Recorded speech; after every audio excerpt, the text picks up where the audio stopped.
পেজে যেদিন content monetization পেয়েছিলাম সেদিন আমি খুশিতে আত্মহারা হয়ে গিয়েছিলাম। ভেবেছিলাম আমাকে আর ঠেকায় কে, এখন থেকে ভিডিও ছাড়বো আর লক্ষ লক্ষ ভিউ হবে আর আমি ইনকাম করব ডলার।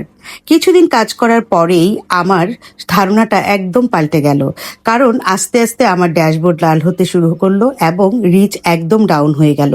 মনটা অনেক খারাপ হয়ে গিয়েছিল, ভেবেছিলাম ফেসবুকে আর কাজ করবই না। তারপর কিছু কিছু ভিডিওতে দেখলাম অন্যের ভিডিও ওয়াচিং করলে এবং লাইক কমেন্ট করলে ফলোয়ার বাড়ে, প্লাস পাশাপাশি রিচ বাড়ে। কিছুদিন এই ভিডিওগুলো সামনে আসার পর ডিসিশন চেঞ্জ করলাম। ভাবলাম কিছুদিন অন্যের ভিডিও দেখে লাইক কমেন্ট করে পাশে থেকে দেখি কি হয়।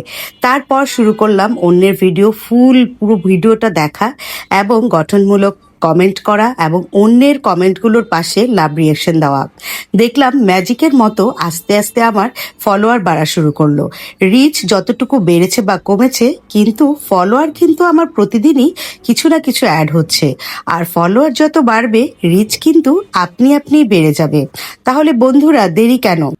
আমার এই ভিডিওটাতে একটি গঠনমূলক কমেন্ট করেন এবং অন্যের কমেন্টের পাশে লাভ রিয়াকশন দিয়ে যান।